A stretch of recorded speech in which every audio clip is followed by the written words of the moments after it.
कहानी का पूरा आनंद लेने के लिए कहानी के पिछले सभी भागों को ज़रूर देखें। उसका लिंक मैं आपको डिस्क्रिप्शन बॉक्स में दे दूंगी और साथ में कमेंट बॉक्स में पिन भी कर दूंगी, तो आप वहां से भी जाकर देख सकते हैं। संजू, इस शादी से खुश हो ना? नीतू जी ने बहुत ही आराम से कहा तो उनका सवाल सुन संजू के हाथ रुक गए। आप सब खुश हैं ना? संजू ने कहा तो नमन उसे देखते हुए बोला, पागल हो, हमें शादी नहीं करनी, तुम्हें रहना है उनके साथ पूरी लाइफ। यार एक बात और अभी मन में आई है, कोई और तो नहीं है ना तुम्हारे दिल में दी? अगर यार ऐसा है तो बता दो, अभी भी कुछ नहीं बिगड़ा है। हम उससे बात कर लेंगे, क्योंकि शादी की बात जब भी होती है तुम्हारा मुंह उतर जाता है। संजू नीतू जी को देखने लगी तो उन्होंने कहा, नमन को भी एहसास है कि तुम खुश नहीं हो, बस मुझे ही क्यों नहीं दिखता। जिम्मेदारियों को निभाने और समाज के चक्कर में मैं अपनी बेटी की खुशियां ही छीनने चली थी। मम्मा क्या बोल रही हैं आप ये सब? नमन ने चौंकते हुए कहा। संजू आरव से प्यार करती है, नीतू जी का इतना कहना था कि नमन खुशी से कूदते हुए बोला, बहन मम्मा सच बोल रही हैं, मुझे तो वो हमेशा से ही बहुत ज़्यादा पसंद थे और अब वो फाइनली मेरी जीजू भी बन जाएंगे। फिर बैठते हुए बोला, मम्मा आपको ये पहले से पता था? उन्होंने अपराध बोध होकर सिर झुका लिया तो नमन गुस्से से बोला, मुझे पता है मैं जो बोलने वाला हूँ उससे आपको बहुत बुरा लगेगा, लेकिन फिर भी आज बोलूँगा। पापा के जाने के बाद से दी ने घर को कैसे चलाया, मेरी और आपकी सारी जिम्मेदारी उठाई, अपनी ज़रूरतों और शौक़ को छोड़कर भी। फिर भी सब जानते हुए आपने दी की सगाई निहान से कराई। क्यों मम्मा क्यों? अगर आज पापा होते तो क्या वो भी यही करते जो आपने किया? बच्चे की खुशी को छोड़कर आप किशोर अंकल के एहसान उतारने चली थी इस शादी से। फिर तो ये सौदा हुआ ना? कैसी माँ हैं आप? नमन बस, संजू गुस्से से चीखी। मम्मा के खिलाफ एक भी शब्द नहीं सुनूंगी मैं। जब मुझे कोई प्रॉब्लम नहीं है तो तुझे क्यों है? वो जहाँ जैसे चाहेंगी मैं वैसे रहूंगी। अगर उन्होंने मना किया है आरव के लिए तो आरव ज़रूर मेरे लिए नहीं होगा। तभी सुना तूने? और अभी के अभी सॉरी बोल मम्मा को। संजू ने बहुत ज़्यादा गुस्से से कहा। उसका हाथ उठ चुका था लेकिन उसने पीछे खींच लिया। संजू का हाथ गाल पर आता देख उसने आंख बंद कर ली थी, फिर खोलते हुए बोला, बिल्कुल नहीं। नमन, संजू ने इस बार उसे थप्पड़ दे दिया था। नमन की आंखों में आंसू थे और वो गाल पर हाथ रखकर खड़ा था। वहीं नीतू जी सिर नीचे किए रो रही थी। संजू ये क्या किया? किशोर अंकल जिन्हें नीतू जी ने बुलाया था वो दरवाजे पर ही खड़े थे। वो बोले। नमन ने एक नज़र सबको देखा और अपने रूम की ओर चला गया। मम्मा प्लीज़ आप चुप हो जाइए, उसकी बदतमीज़ी के लिए मैं आपसे सॉरी बोलती हूँ। संजू उनके सिर पर हाथ रखकर बोले। किशोर अंकल आकर बोले, संजू बेटा ज़बरदस्ती से रिश्ते कभी नहीं चलते, मैंने सब सुन लिया और मेरे ख्याल से इसी बारे में बात करने के लिए नीतू जी ने मुझे यहाँ बुलाया था। संजू पानी लाने किचन में चली गई। नीतू जी ने अपने आंचल से चेहरा साफ किया और किशोर जी के सामने हाथ जोड़कर बोली, मुझे माफ़ कर दीजिए भाई साहब, लेकिन मेरी बेटी नीतू, संजू हमारी बच्ची है और तुम्हें माफ़ी मांगने की कोई ज़रूरत नहीं है। अगर संजू को कोई और पसंद है तो हम हमारी बच्ची की शादी उससे ही कराएंगे। तुम परेशान मत रहो, किशोर जी ने कहा। नीतू जी बोली, मुझसे बहुत बड़ी गलती हो गई, मेरी वजह से आपकी इज्जत भी खराब होगी। सच्चाई हो चुकी है और अब शादी किसी और से कितनी बातें उठेंगी। नीतू ये दिल्ली है, यहाँ सब आम बात है और संजू मेरी बहू नहीं बन सकी तो क्या हुआ? बेटी तो अभी भी है ना, उसकी विदाई तो मैं ही करूँगा, किशोर जी ने कहा। तो नीतू जी ने हल्का सा मुस्कुराकर हाँ में सिर हिला दिया। किशोर जी बोले, लड़के से बता दो आकर हमसे मिल ले, फिर उसके परिवार से बात करके उसी डेट पर बच्ची की शादी करा देंगे। नीतू जी बोली, जो आपको सही लगे। इधर संजू को अब खुद पर गुस्सा आ रहा था कि कैसे उसने आज अपने भाई पर हाथ उठा दिया। वो नमन के रूम में आई तो वो सिर नीचे किए बैठा था। नमन, संजू ने भरी आवाज़ में कहा तो नमन उठकर बाथरूम में चला गया। उसके जाते ही वो फूट फूट कर रोने लगी। आई एम सॉरी भाई, मुझे तुझ पर हाथ नहीं उठाना चाहिए था, लेकिन पता नहीं कैसे। तुझे पता है ना कि मम्मा कभी हमारा बुरा नहीं करेंगी, फिर भी तूने उनसे बदतमीज़ी की तो गुस्सा आ गया था। संजू ज़मीन पर बैठकर रोते हुए बोली। कुछ देर बाद नमन रेडी होकर बाहर आया, उसकी आंखें लाल थी। नमन, संजू ने उसे रोकना चाहा लेकिन वो बिना कुछ बोले बैग उठाकर बाहर निकल गया, कॉलेज के लिए। संजू की आंख एक बार फिर भर आई। अब वो हॉल में आई तो देखा किशोर जी जा चुके थे और नीतू जी भी शायद रूम में थी। उसका मन बहुत भारी हो रहा था। उसने स्कूटी की चाबी उठाई और हॉस्पिटल के लिए निकल गई। ब्रेक टाइम में जब वो फ्री हुई तो उसने नमन को कॉल लगाना शुरू किया, लेकिन उसका फ़ोन बंद था तो उसे अब घबराहट होने लगी। संजू क्या हुआ, ठंड में भी इतना पसीना क्यों आ रहा है? काम्या ने उसके पास आते हुए कहा तो संजू ने उसे सब बता डाला। तुझे थप्पड़ नहीं मारना चाहिए था, तू जानती है ना वो गुस्से में सही गलत सब भूल जाता है, काम्या ने परेशान होते हुए कहा। मैं आरू को कॉल करके बोलती हूँ, वो जाकर मिल ले उससे, वो ही समझा सकता है अब उसे, संजू ने कहा। आरू नहीं है, वो तो दूसरे हॉस्पिटल गया है आज और वो यहाँ से बहुत दूर है, काम्या ने कहा तो संजू ने टेबल पर अपना सर रख लिया। परेशान मत हो, वो कुछ नहीं करेगा, काम्या ने उसके सिर पर हाथ फेरते हुए कहा। अभी नीतू जी और किशोर जी को छोड़कर किसी को नहीं पता था कि आरव और संजू के लिए वो मान गए हैं। नमन संजू को भी नहीं। संजू शाम को जब घर आई तो उसे बाहर गार्डन में ही नीतू जी दिखी। मम्मा, नमन घर आ गया ना? संजू ने उन्हें देखते हुए ही पूछा। नहीं, अभी तक तो नहीं आया, मैं भी कब से उसे फ़ोन लगा रही थी लेकिन उठा नहीं रहा, उन्होंने परेशान होते हुए कहा। लगता है मेरी बात से अभी भी गुस्सा है, कहीं कोई गलत कदम ना उठा ले, उसका गुस्सा वैसे भी बहुत तेज़ है, नीतू जी ने घबराहट से कहा। संजू बोली, मम्मा प्लीज़ आप अच्छा सोचिए, मैं अभी उसके फ्रेंड्स को कॉल करती हूँ, शायद किसी के साथ कहीं गया हो पार्टी वार्टी में। और वो उसके फ्रेंड्स को कॉल करने लगी, लेकिन नमन किसी के साथ नहीं था। सब यही बता रहे थे कि वो कॉलेज से तो बहुत जल्दी ही निकल गया था। संजू को भी अब घबराहट होने लगी। नीतू जी बोली, आरव से मिलने तो नहीं गया ना, उसके पास देख कॉल करके। संजू ने हाँ कहा और आरव को कॉल लगा दी। हाँ जी, आज कैसे याद किया, कहो तो अभी आ जाऊँ, आज एक बार भी हम मिले नहीं, आरव ने बहुत ही रोमांटिक होते हुए पूछा। आरू, ये सब बाद में, पहले ये बता नमन तेरे साथ है क्या? अभी तक घर नहीं आया। मेरे साथ क्यों होगा इस समय, कोई बात हुई है क्या वहाँ? संजू ने उसे सब बता दिया तो वो बोला, मैं तो अभी हॉस्पिटल से घर जा रहा हूँ, बट डोंट वरी, 1 घंटे में वो तुम सबके पास हो गया, सो टेंशन मत लो। मैं भी देखती हूँ इधर उधर, शायद कहीं पास में ही हो। ओके, जैसे ही तुम्हें कुछ पता चले तो बताना, और अगर मुझे मिलता है तो मैं बताता हूँ, और ज़्यादा परेशान होने की ज़रूरत नहीं है। मेरी मान तो तू आंटी के पास ही रहो, मैं देखता हूँ मिल जाएगा, कोई छोटा बच्चा नहीं है कि गुम हो जाए। प्लीज़ आरू, उसे जल्दी ले आओ। रखता हूँ। मम्मा, वो आरव के साथ नहीं है, लेकिन उसने कहा है कि वो पता करता है, संजू ने कहा। आरव ने कई जगह उसे ढूंढा जहाँ उसे लग रहा था कि वो हो सकता है, लेकिन सब जगह उसे निराशा ही मिली। अब वो आने लगा कि सड़क पर रखी एक बेंच पर बैठे उसे एक लड़का दिखा जो अपने हाथों पर चेहरा नीचे किए, मुंह नीचे किए बैठा था। उसने तुरंत फ़ोन निकाल संजू को मैसेज कर दिया और गाड़ी से उतरकर उसके पास आ गया। नम, उसने पुकारा तो लड़के ने मुंह ऊपर किया। ये नमन ही था। आरव को देख उसने फिर से मुंह नीचे कर लिया। अरे यार, यहाँ अकेले क्यों बैठे हो, सब कितना परेशान थे, आरव ने उसके कंधे पर हाथ रखते हुए कहा। ऐसे ही मुझे अकेले रहना था तो, नमन ने कहा तो आरव भी उसके बगल में बैठ गया। आरव बोला, मूड क्यों ऑफ है, मुझे भी बताओगे? संजू दी और आप दोनों रिलेशन में थे क्या, ये जानने का हक मेरा नहीं था, नमन ने उससे मुंह मोड़ते हुए कहा। आरव बोला, किसने कहा नहीं था, तो आपने भी क्यों नहीं बताया, और उनकी शादी किसी और के साथ कैसे हो देने सकते हैं आप, जब उनकी खुशी उनका प्यार आप हैं तो।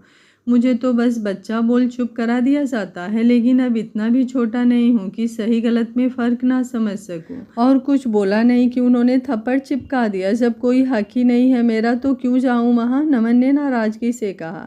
नम, मेरी बात, आरव ने कहना चाहा कि वो उठ खड़ा हो गया। मुझे आपसे भी कोई बात नहीं करनी, सबके मन में जो आए वही तो करते हैं। एक तरफ बहन है जिसे कुछ समझना नहीं है और दूसरी तरफ माँ जो मुझसे सच छिपाने लगी। दोनों की ही लाइफ में मेरी कोई जगह नहीं है, वरना मुझे कुछ पता होता। और आपको तो मैं अपना बड्डी समझता था, लेकिन अब पता चला कि आप भी मुझे कुछ नहीं समझते। बोलते हुए उसका गला भर आया तो आरव ने आगे बढ़कर उसे गले से लगा लिया। सॉरी, पर बेटा तुम समझ नहीं रहे, हमारी लाइफ में भी तुम्हारी बहुत इम्पोर्टेंट जगह है, वरना सब ऐसे परेशान ना होते तुम्हारे घर टाइम से ना पहुंचने पर। आरव उसकी पीठ सहलाते हुए बोला। चलो अब घर, आरव ने कहा तो नमन ने कुछ नहीं कहा, बस गाड़ी में जाकर बैठ गया। नाम अभी भी नाराज हो, आरव ने उसके हाथ पर अपना हाथ रखते हुए कहा तो नमन ने अपना हाथ हटा लिया और विंडो से बाहर देखने लगा।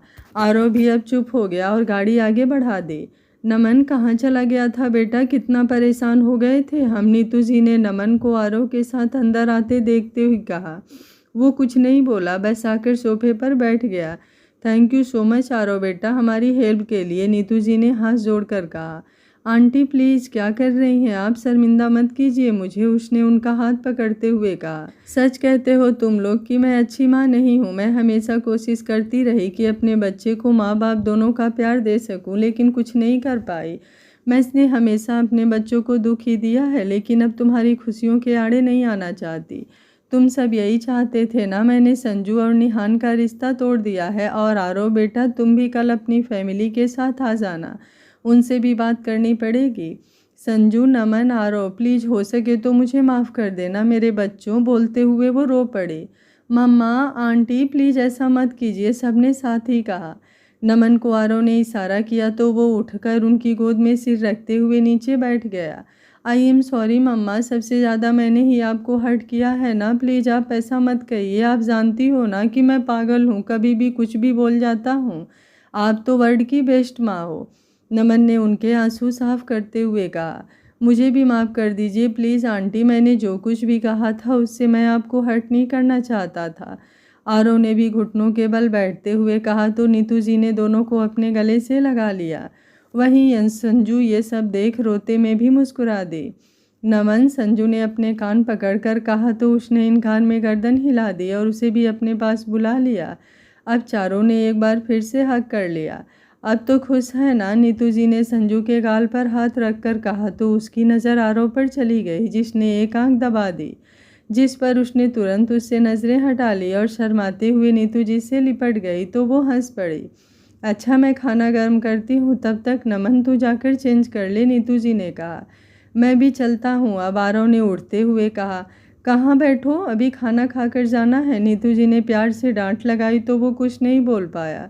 रुक जाना, जब मम्मा बोल रही हैं तो, संजू ने कहा तो वो बैठ गया। संजू बोली मम्मा आप बैठो, मैं गर्म करती हूँ खाना। नीतू जी बोली बिल्कुल नहीं, तू आरव के पास बैठकर बातें कर, मैं कर लूँगी, बोल वो किचन में चली गई और नमन भी रूम में जा चुका था तो आरव उसके करीब आकर बैठ गया। थैंक यू सब ठीक करने के लिए, संजू ने उसे हक करते हुए कहा तो आरव मुस्कुरा दिया। कहा था ना सब फैमिली की इच्छा से ही होगा, अब उनका भी आशीर्वाद मिलेगा।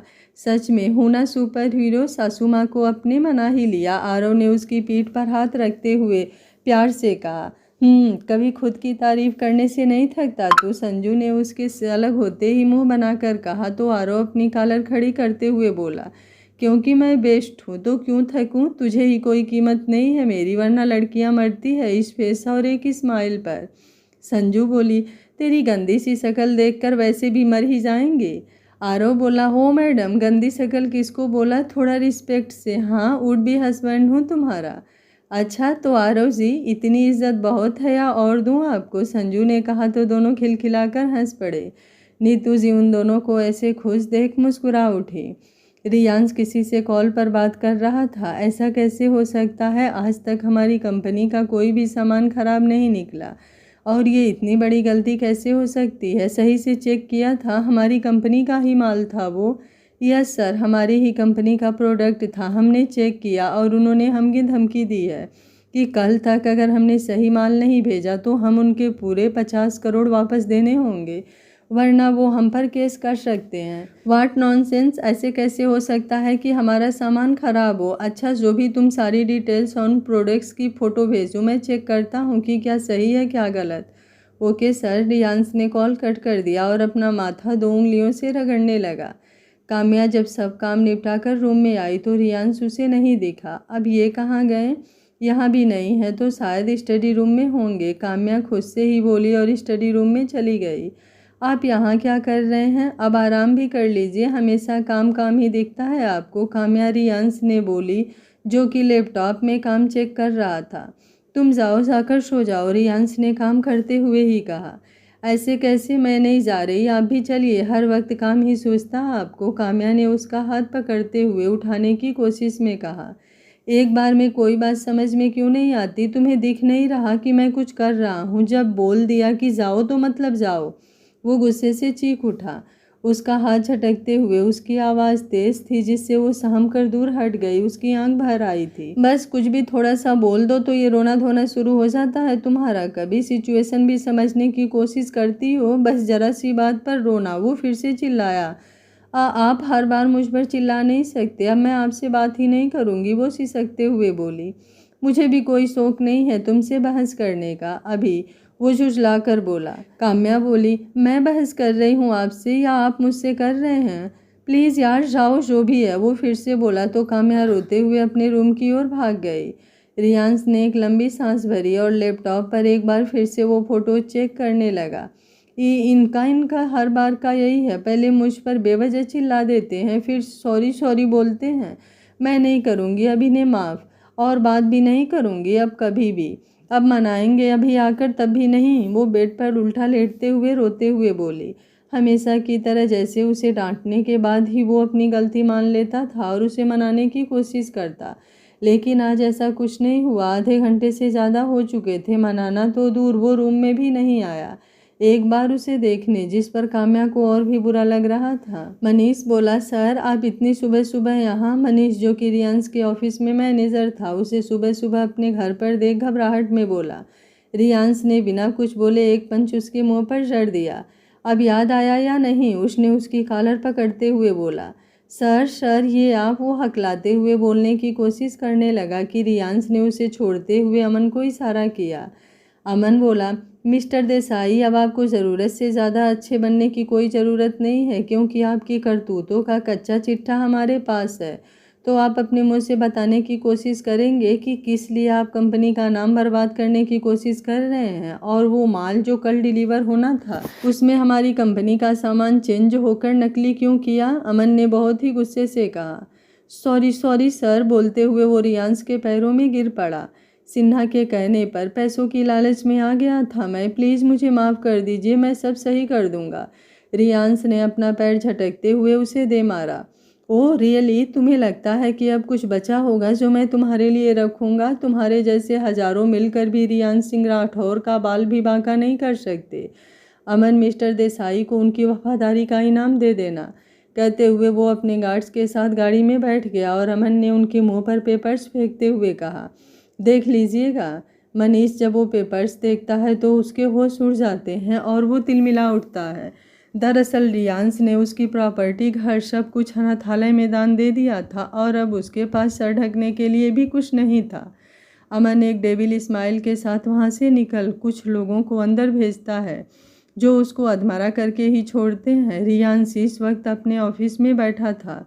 उसके चेहरे पर शैतानी मुस्कान थी। तभी एक लड़की अंदर आई जिसने ब्लैक कलर की घुटनों तक ड्रेस पहनी थी, कंधे तक लंबे खुले बाल और रेड लिपस्टिक और फेस पर मेकअप।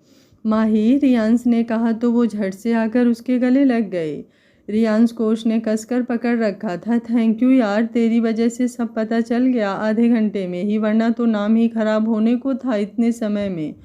ओए मुझे थैंक यू, वो उससे अलग होकर घूरते हुए बोली तो रियांश अपना सिर खुजाने लगा तो वो हंस दी।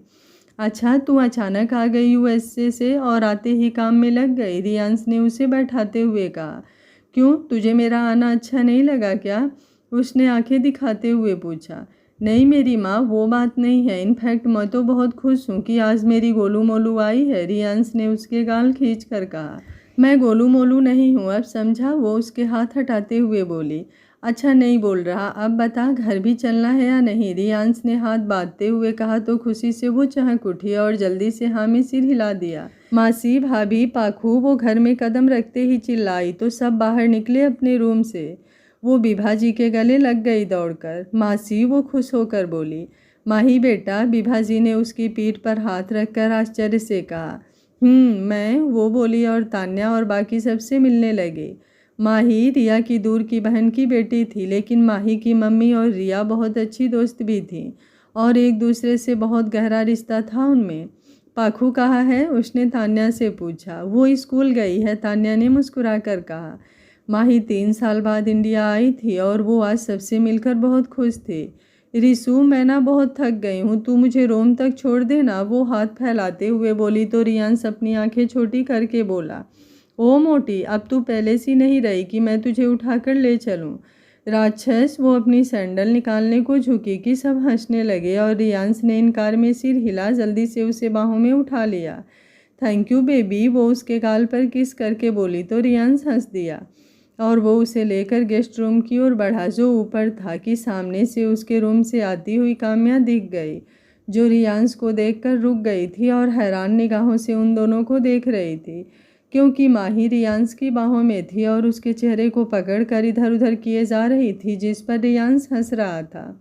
ये कौन है? माही का ध्यान जब काम्या पर गया तो वो बोली, ये काम्या, रियांश ने कुछ अटकते हुए कहा। कौन काम्या, और हमारे घर पर क्यों है? माही ने रियांश का चेहरा अपनी ओर करते हुए कहा। वो मेरे हस्बैंड हैं, काम्या ने कहा तो माही की आंखें बड़ी हो गई और वो नीचे कूदी रियांश के ऊपर से। वाट, वो चौंकते हुए बोली और अपनी आंखें बड़ी करके रियांश को देखने लगी। रियांश ने अपनी आंखें बंद कर ली डर से। इस सी राइट, वो रियांश के सीने पर मारते हुए बोली तो उसने हाँ में सिर हिला दिया। आई हेट यू, वो उसे मारते हुए बोली तो रियांश ने उसका हाथ पकड़ लिया और बोला, पागल है तू, मैं समझाता हूँ तुझे, चल बोल। वो माही के साथ गेस्ट रूम की ओर चला गया और काम्या अभी भी भूत बने खड़ी थी अपनी जगह पर।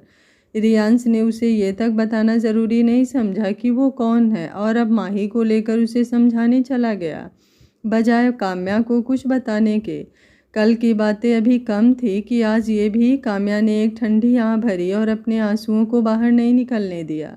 काम्या जब नीचे आई तो विभाजी माही के लिए कुछ खाने को बना रही थी।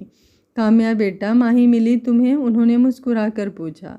कौन माही? वो बोली, अरे अभी रियांश के साथ जो थी, उसने बताया नहीं? चाची ने कहा तो वो झूठ बोल गई। नहीं, मैं रूम में थी ना, तो शायद उन्हें ध्यान नहीं रहा होगा कि मैं भी हूँ। चाची, वैसे वो है कौन? काम्या ने अपने मन में चल रहे सवाल को पूछ ही लिया। माही और रियांश में बहुत खास रिश्ता है, दोनों बचपन में भी साथ खेले हैं। माही रिया दीदी की दूर की बहन की बेटी है और उसकी माँ रियांश को भी अपने बच्चे जैसा ही प्यार करती है। 3-4 साल पहले वो यूएसए में शिफ्ट हो गए तो अब आए हैं, उन्होंने कहा। अच्छा, काम्या ने भारी मन से कहा। रियांश रूम में कुछ इधर उधर खोज रहा था कि काम्या भी आ गई। उसने देखा तो ड्रॉअर से उसका चार्जर निकालकर सामने बेड पर रख दिया। थैंक यू, रियांश चार्जर उठाते हुए बोला और अपना मोबाइल लगाने लगा। काम्या ने कुछ नहीं कहा, बस कबर्ड से अपने कपड़े निकालने लगी। कहीं जा रही हो? रियांश ने जब उसे ड्रेस निकालते देखा तो पूछ बैठा। काम्या कुछ नहीं बोली और बाथरूम में जाने लगी तो रियांश ने आगे बढ़कर उसकी कलाई पकड़ ली। कुछ पूछ रहा हूँ मैं, वो सख्त होकर बोला। रिसू, माही उसे पुकारते हुए रूम में आ गई तो रियांश को उसका हाथ पकड़े देखा। सॉरी सॉरी, रॉन्ग टाइमिंग, वो अपनी आंखों पर हाथ रखकर मुड़ते हुए बोली तो उन दोनों ने उसे देखा। रियांश की पकड़ ढीली पड़ते ही वो बाथरूम में चली गई। ओ नौटंकी, जैसा तू सोच रही है वैसा कुछ नहीं है, तो फालतू का दिमाग मत लगा, रियांश ने कहा तो वो हंसकर उसकी ओर मुड़ गई। यार, मेरे कपड़े यहाँ नहीं हैं, मैं जल्दी जल्दी में आ गई थी ना, तो अब क्या पहनूं? उसने अपनी परेशानी बताई तो रियांश कुछ सोचते हुए बोला, आज कुछ अलग ड्रेस ही ट्राई कर ले, फिर कल शॉपिंग कर लेना। माही अब उसे देखने लगी तो रियांश ने अपनी कबर्ड से एक बैग निकाल उसकी ओर बढ़ा दिया, जो वो आज ही काम्या के लिए लाया था लेकिन अभी तक दिया नहीं था। वाह, कितना सुंदर है ये मेरे लिए, माही ने उसे खोलते हुए कहा। उसमें पिंक कलर का स्लीवलेस टॉप और वाइट लॉन्ग स्कर्ट थी। उसने बुझे मन से कहा तो माही ने उसे हग कर लिया।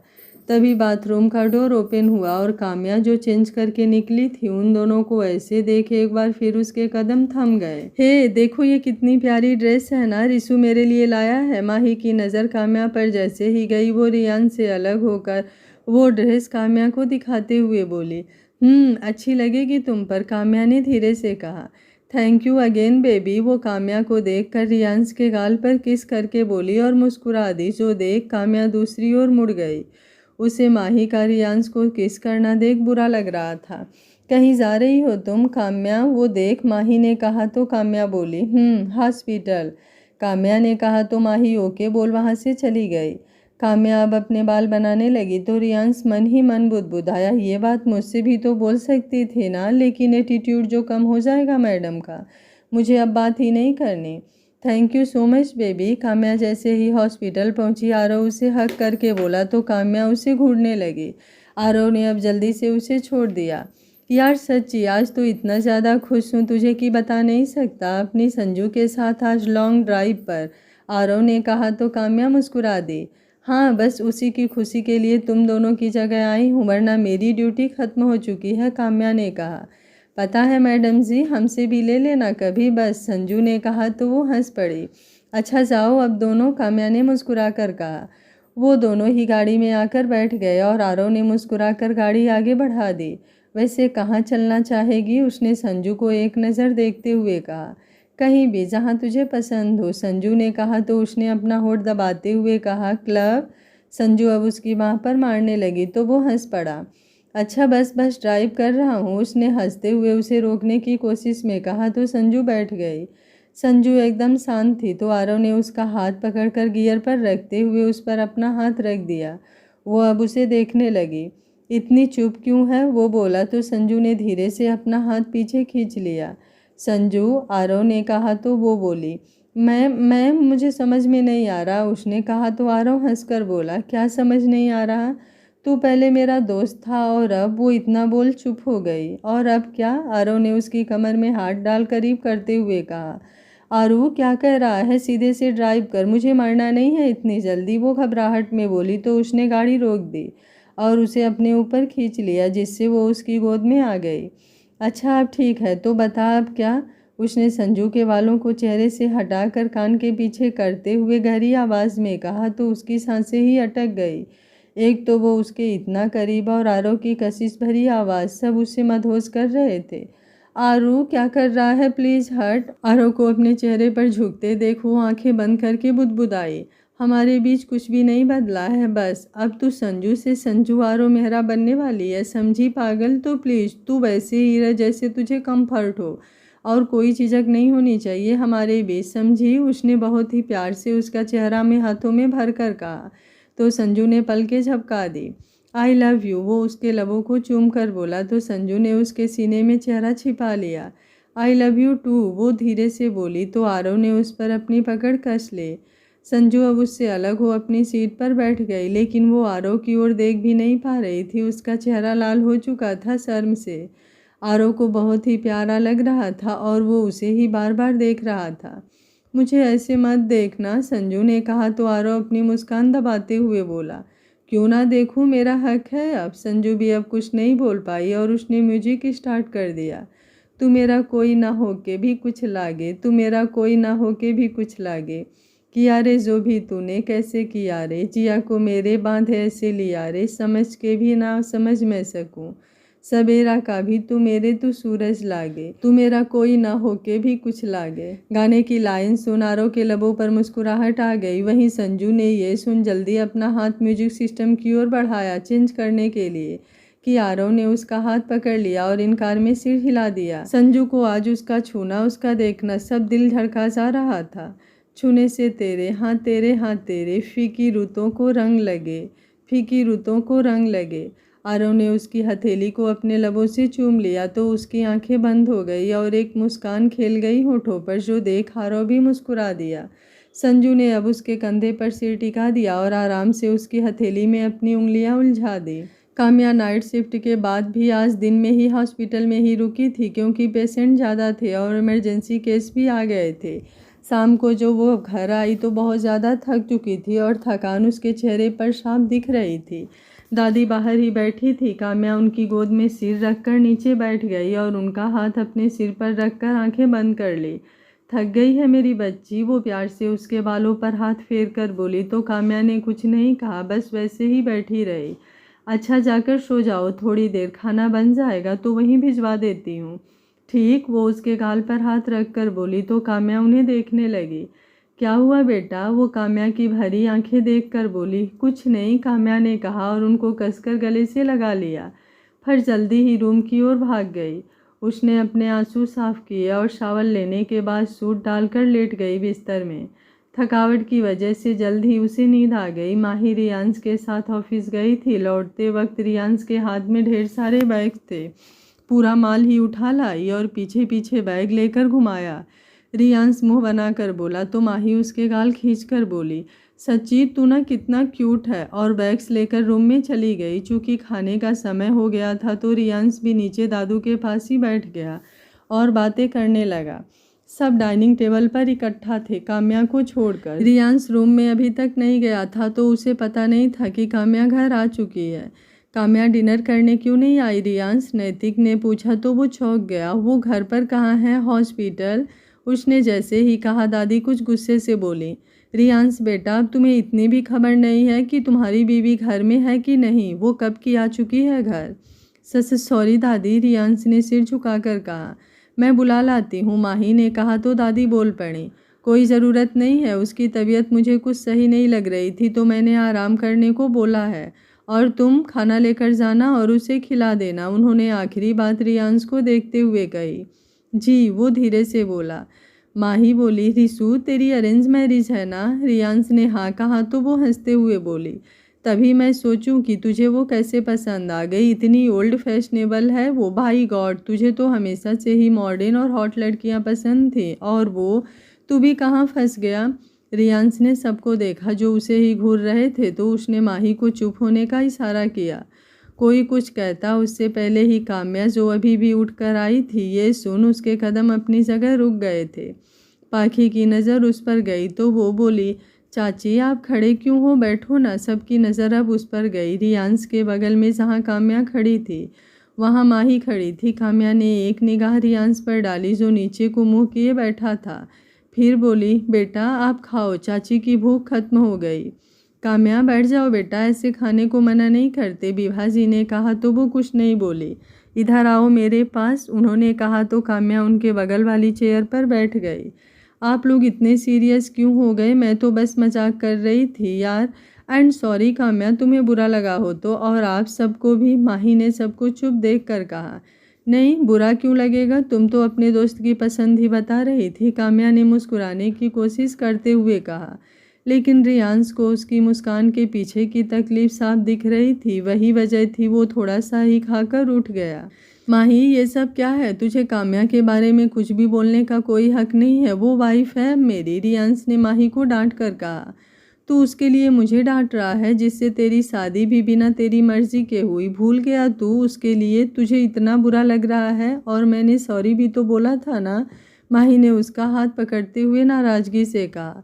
फिर भी तुझे सबके सामने कुछ नहीं बोलना था, और अब मैं भी खुश हूँ उसके साथ, तो प्लीज़ यार, रियांस ने कहा। रियली तेरे स्टैंडर्ड की भी नहीं है वो, माही ने कहा तो रियांस ने अपना हाथ छुड़ाते हुए कहा, जस्ट शट अप। वो चला गया तो माही अपनी मुट्ठियाँ कसते हुए बोली, you are only mine Risu, only mine, और उस बहन जी को तो बहुत जल्द इस घर से, तेरी लाइफ से हमेशा के लिए निकाल कर रहूँगी, इसकी वजह से तूने मुझे डांटा। क्या माही के आने से काम्या और रियांस के बीच में दूरियां बढ़ जाएगी? आगे क्या होगा इस कहानी में जानने के लिए कहानी के साथ बने रहिए। अगर आप इस कहानी का अगला भाग जल्द से जल्द देखना चाहते हैं तो कमेंट बॉक्स को अपने प्यारे प्यारे कमेंट से भर दीजिए। उम्मीद करती हूँ आप लोगों को कहानी पसंद आ रही होगी। वीडियो पसंद आ रहा है तो लाइक शेयर एंड चैनल को सब्सक्राइब कर लीजिएगा। Thank you for watching. मिलते हैं कहानी के अगले भाग में।